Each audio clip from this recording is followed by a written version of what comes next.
Star plus serial Anupama में मोहल्ले की औरतों की बातें सुनकर किंजल का दिल बैठ जाता है जब वे उसे चोर कहने लगती हैं और कहती हैं कि अपने पर्स और गहने संभाल कर रखें। अनुपमा बा और किंजल के साथ गोद भराई की रस्म में पहुंची होती है और माहौल में कुछ औरतें फुसफुसाते हुए उन्हें घूर रही होती हैं। इधर राघव अनु की रसोई में पूरे मन से काम कर रहा होता है, कुछ कागजों पर नोट्स बना रहा होता है। अनुपमा उसे देखकर पूछती है कि वह क्या कर रहा है। राघव जवाब देता है कि वह सोच रहा है कि अनु की रसोई को आगे कैसे बढ़ाया जाए क्योंकि इतने सालों में ये रसोई वहीं की वहीं है। अनुपमा कहती है, काफी समय हो गया, कुछ बदला नहीं, लेकिन अब शायद समय आ गया है। राघव उसे भरोसा दिलाता है कि सब कुछ जल्दी ही बदलने वाला है। तभी तोशु भी रसोई में आता है और राघव को देखकर उसे गले लगा लेता है। वह कहता है, थैंक यू बी और सॉरी भी, मैंने आपको बहुत कुछ सुना दिया था। राघव मुस्कुराकर कहता है, कोई बात नहीं। वहीं अनुपमा को जेलर साहब का कॉल आता है। वे बताते हैं कि जेल में डांस सिखाने के लिए जो उनकी बातचीत हुई थी, उसी सिलसिले में एक संस्था उन्हें कोरियोग्राफी के लिए बुलाना चाहती है। अनुपमा यह प्रस्ताव खुशी खुशी स्वीकार कर लेती है और कहती है कि वे उसे सारी डिटेल्स भेज दें। दूसरी ओर माही बहुत ज्यादा खुश नजर आती है, जिसे देखकर बा और पाखी हैरान हो जाती हैं। वे पूछती हैं, इतनी क्यों चहक रही है? माही हंसकर जवाब देती है, बस कुछ दिन की बात है, झेल लीजिए। पाखी और बा दोनों माही की चालों से वाकिफ होती हैं और कहती हैं कि वह आर्यन को फंसा रही है, लेकिन उसकी चालाकी को वसुंधरा कभी सफल नहीं होने देगी। पाखी को चिंता ईशानी की होती है और वह कहती है, मुझे तो ईशानी की फिक्र है। बा जवाब देती है, गुजरात में लड़कों की कोई कमी नहीं है, चिंता मत कर। राही अपने कमरे में कपड़े इधर उधर फेंक रही होती है। प्रेम आता है और पूछता है कि वह कपड़ों पर गुस्सा क्यों निकाल रही है। वह उसे समझाता है कि पापा और मोटी भाभी अब आगे बढ़ चुके हैं, लेकिन राही अब भी अटकी हुई है। प्रेम उसे याद दिलाता है कि वह मां से सुलह करने गई थी, लेकिन झगड़ा करके लौट आई। राही कहती है कि उसे राघव पर जरा भी भरोसा नहीं है और अगर वह गुस्से में मुझ पर हमला कर सकता है तो मम्मी भी सुरक्षित नहीं है। वह प्रेम से कहती है कि कल से वह भी अनु की रसोई में जाना बंद कर दे क्योंकि मम्मी तो बस राघव की ही सुनती हैं। इसी बीच मोहल्ले की औरतें बा से कहती हैं कि क्या यह क्रिमिनल अभी भी आपके घर में रह रहा है? बा कहती हैं, यह क्रिमिनल नहीं है, इसकी पत्नी अभी भी जीवित है। औरतें तंज कसती हैं कि अनुपमा ने दो शादी की और अब इस आदमी के साथ घूम रही है। अनुपमा इस दौरान एक कैटरिंग इवेंट में काम कर रही होती है, जहां राघव उसकी मदद करता है। मोहल्ले की बातें अनुपमा को चुभती जरूर हैं, लेकिन वह चुप रहती है। गोद भराई की रस्म का समय होता है और वहां सब लोग कीर्ति को बधाई देने पहुंचते हैं। तभी एक औरत आती है और बोलती है कि वह कीर्ति के लिए हार लाई है। जब वह बॉक्स खोलती है तो हार गायब होता है। वह हैरान होकर पूछती है, हार कहाँ गया, और सीधे किंजल पर इल्जाम लगा देती है। बा गुस्से में कहती है, मेरी बहू ने कुछ नहीं चुराया है। किंजल घबरा जाती है और अपना बैग लाकर पूरा सामान नीचे गिरा देती है। देख लीजिए, मेरे पास कुछ नहीं है, मैंने कोई चोरी नहीं की है। लेकिन औरतें मानने को तैयार नहीं होती।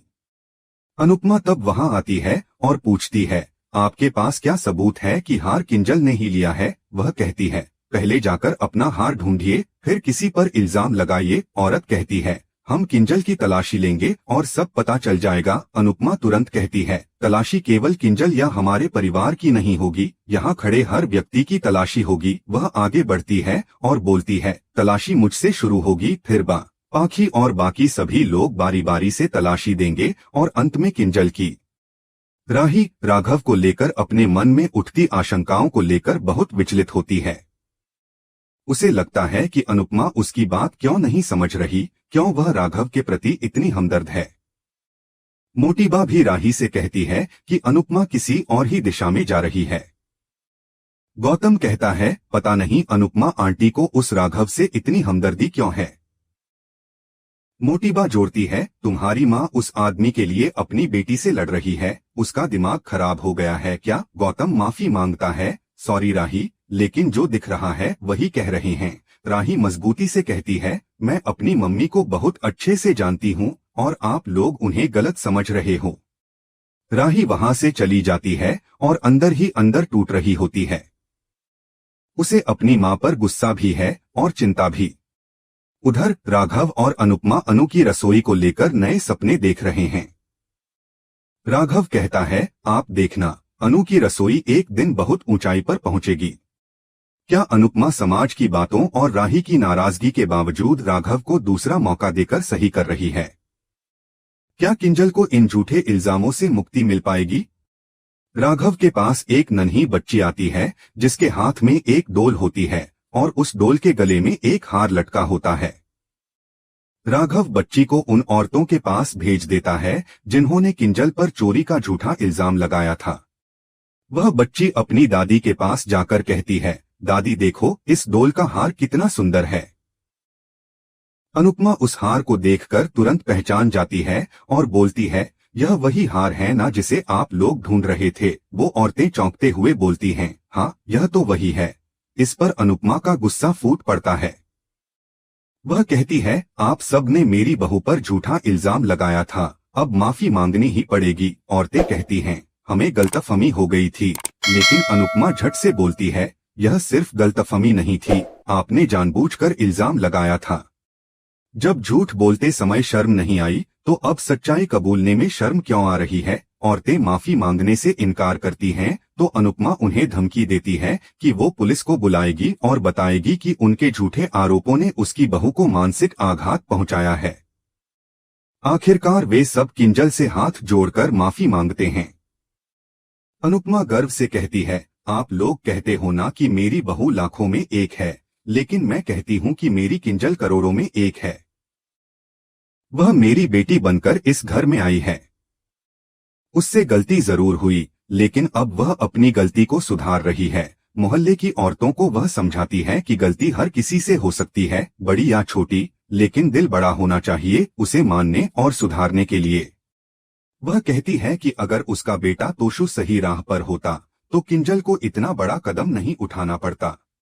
किंजल ने सब कुछ अपनी बेटी के भविष्य के लिए किया। इसी बीच माही की एक नई कहानी उभरती है। माही अपने ख्वाबों में खोई हुई है। वह सोचती है कि कोठारी हाउस में जाकर सबका दिल जीत लेगी। सपनों में ही वह देखती है कि उसने सबके लिए खाना बनाया है और मिठाई के रूप में गुलाब जामुन भी रखे हैं।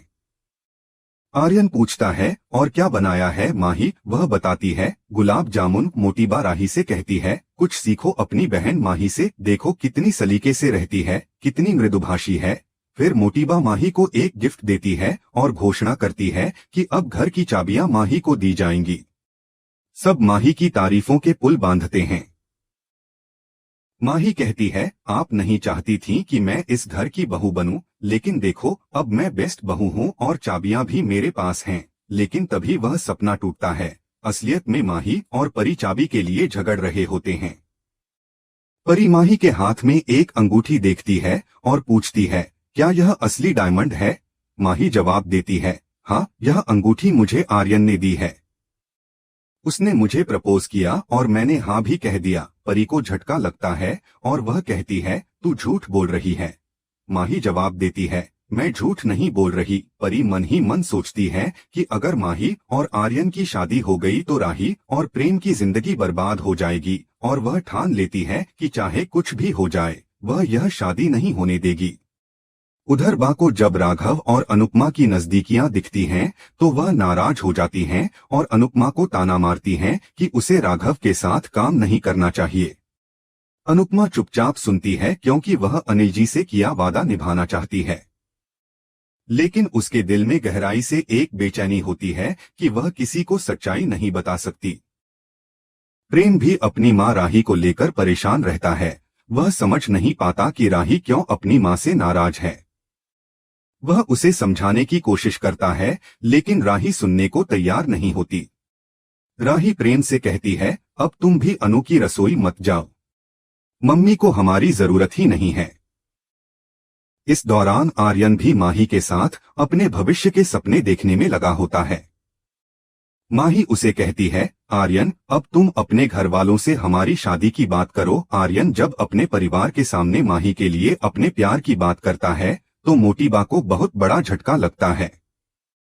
कैथी को यह बात अच्छी लगती है कि आर्यन ने अपने मन की बात कह दी, लेकिन मोटीबा का चेहरा गुस्से से तमतमा जाता है। वह कहती है, ऐसा कभी नहीं होगा, वह लड़की सिर्फ तुम्हें फंसा रही है। मोटीबा गुस्से में अनुपमा से भी भिड़ जाती है और कहती है, पहले तो आपने राही के जरिए हमारे बेटे प्रेम को फंसा लिया और अब माही के जरिए आर्यन को। अनुपमा जवाब देती है, वसुंधरा जी कुछ ऐसा मत कर दीजिए कि बच्चे आपसे दूर हो जाएं। लेकिन मोटीबा तो अपनी ही धुन में रहती है और कहती है, आप मुझे मत सिखाइए। राघव जो सब कुछ सुन रहा होता है गुस्से से बोल उठता है, अनुपमा जी आप किसे समझा रही हैं? जो इतने सालों में नहीं समझी वो अब क्या समझेगी?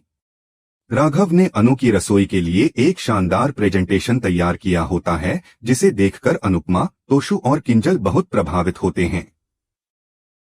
अब राघव और तोशु के बीच भी एक नया रिश्ता बनने लगता है।